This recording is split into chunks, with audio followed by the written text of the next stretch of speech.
Hi guys! Today we will introduce the assembly process of indoor LED displays. First, we installed the metal support frame on the back. Measurement to determine the installation location of the wall.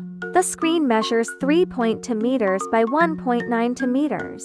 Next, we will install 18 switching power supplies. Connect the power cable, network, cable and receiving card. Then, install the modules. Finally, the lights were turned on and tested. Let's enjoy the results together.